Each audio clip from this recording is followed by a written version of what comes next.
Hello दोस्तों, स्वागत है आपका अपने चैनल उत्तराखंड नॉलेज हब में। दोस्तों, आज मैं आपके लिए विश्व के इतिहास के महत्वपूर्ण प्रश्न लेके आया हूँ और इसमें सारे वही प्रश्न हैं जो पिछली परीक्षाओं में पूछे गए हैं और यह इस सीरीज का पार्ट 1 है और यह उत्तराखंड प्रवक्ता का जो मेन पेपर है हिस्ट्री का उसके लिए और लोअर पीसीएस और पुलिस भर्ती और उत्तराखंड की सभी सरकारी भर्ती परीक्षाओं हेतु समान रूप से उपयोगी है। तो चलिए दोस्तों, आज का टॉपिक शुरू करते हैं। विश्व के इतिहास के महत्वपूर्ण प्रश्न में पहला प्रश्न है, रेनेसा का शाब्दिक अर्थ है, तो इसका अर्थ है पुनर्जन्म। अगला प्रश्न है, पुनर्जागरण का प्रारंभ हुआ था, तो यह हुआ था इटली से। अगला प्रश्न है, पुनर्जागरण की विचारधारा की मुख्य विशेषता थी, तो यह थी मानवतावाद। अगला प्रश्न है, पुनर्जागरण काल की सभी कला रूपों में सबसे ज़्यादा विकास हुआ, तो यह हुआ था चित्रकला का। अगला प्रश्न है, द लास्ट सफ़र और मोनालिसा किसकी कृति है, तो यह है लियोनार्डो दा विंची की। अगला प्रश्न है, द प्रिंस किसकी कृति है, तो यह मैकियावेली की कृति है। अगला प्रश्न है, यूटोपिया किसकी कृति है, तो यह थॉमस मूर की कृति है। अगला प्रश्न है, डिवाइन कॉमेडी किसकी कृति है, तो यह दांते की कृति है। अगला प्रश्न है, यह किसने प्रतिपादित किया था कि पृथ्वी अपनी धुरी पर चक्कर लगाती है और सूर्य की परिक्रमा करती है, तो यह प्रतिपादित किया था पोलैंड वासी विद्वान कॉपरनिकस ने। अगला प्रश्न है, द लास्ट जजमेंट तथा द फॉल ऑफ मैन किसकी कृतियां हैं, तो यह है माइकल एंजेलो की। अगला प्रश्न है, जीसस क्राइस्ट की माता मैडोना का चित्र किसकी कृति है, तो यह है राफेल की।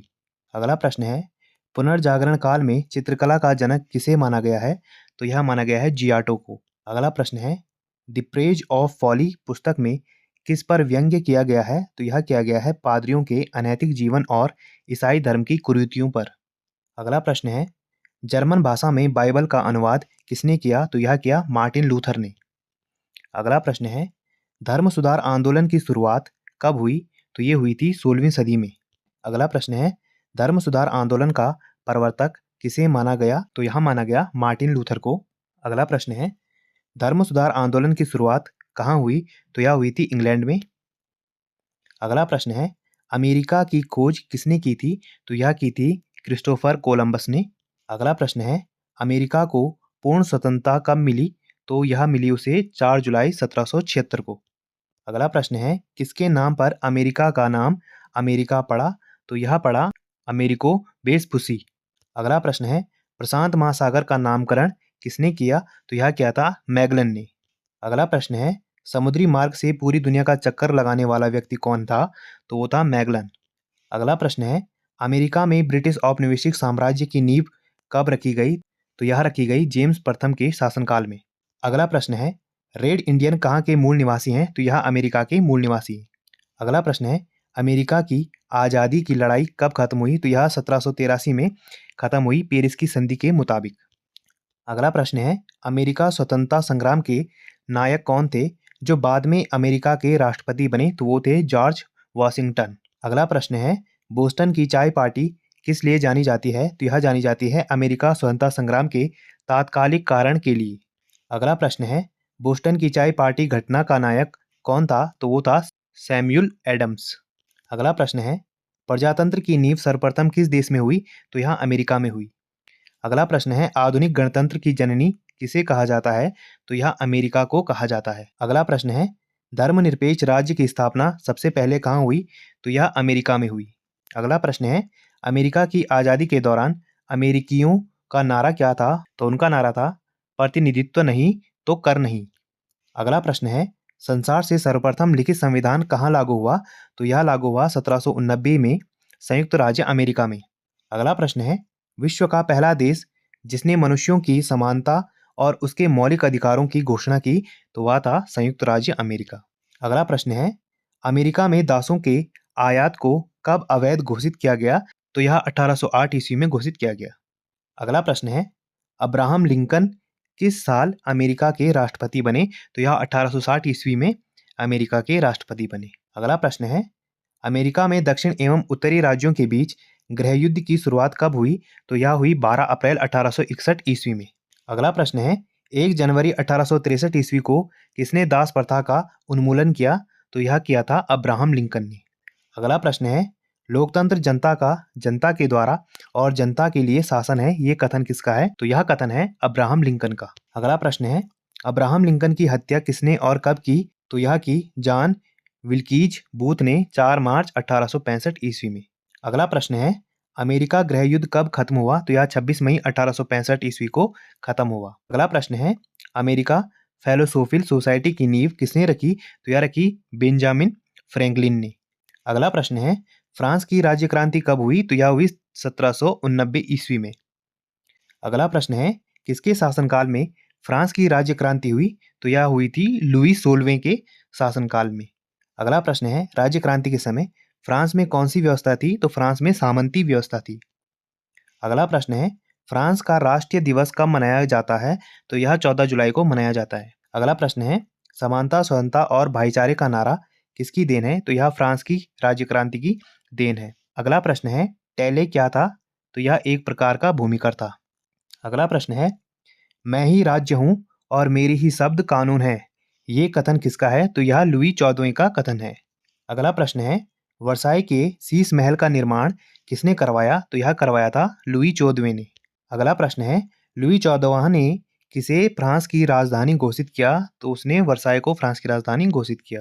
अगला प्रश्न है, लुई 16वां फ्रांस की गद्दी पर कब बैठा? तो यह 1774 ईस्वी में फ्रांस की गद्दी पे बैठा। अगला प्रश्न है, लुई 16वां की पत्नी मेरी एंतवानेत कहाँ की राजकुमारी थी? तो यह ऑस्ट्रिया की राजकुमारी थी। अगला प्रश्न है, फ्रांसीसी क्रांति में सबसे अहम योगदान किसका था? तो यह था वॉल्टेयर, मोंटेस्क्यू एवं रूसो का। अगला प्रश्न है, वॉल्टेयर किसका विरोधी था? तो यह था चर्च का विरोधी। अगला प्रश्न है, सोशल कॉन्ट्रैक्ट किसकी रचना है? तो यह रूसो की रचना है।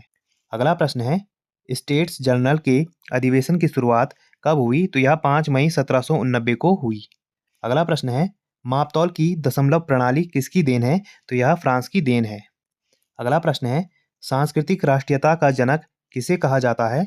तो यह हर्डर को कहा जाता है। अगला प्रश्न है, रूसो फ्रांस में किस शासन पद्धति का समर्थक था? तो यह लोकतंत्र का समर्थक था। अगला प्रश्न है, 100 चूहों की अपेक्षा एक सिंह का शासन उत्तम है, ये उक्ति किसकी थी? तो यह वॉल्टेयर की उक्ति थी।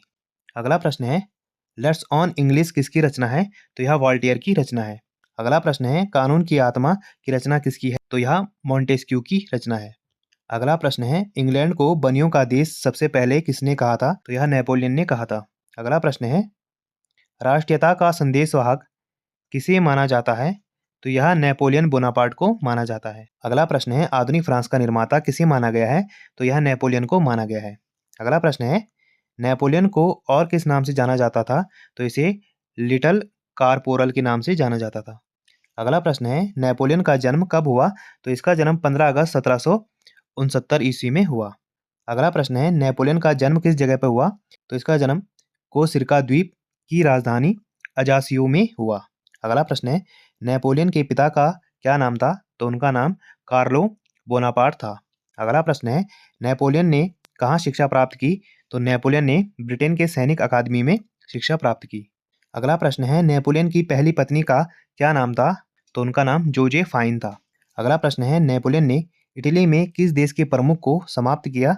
तो इन्होंने ऑस्ट्रिया के प्रमुख को समाप्त किया 1796 ईस्वी में। अगला प्रश्न है, फ्रांस में डायरेक्टरी के शासन का अंत कब हुआ?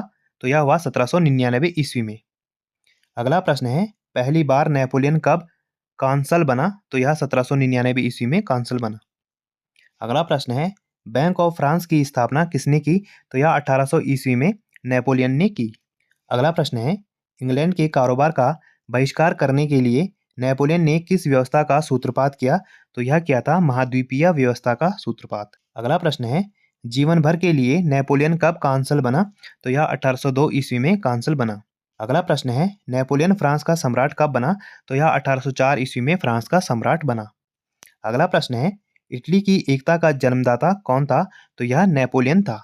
अगला प्रश्न है, ट्राफलगर का युद्ध कब और किसके बीच हुआ? तो यह 21 अक्टूबर 1805 ईस्वी में इंग्लैंड और नेपोलियन के बीच हुआ।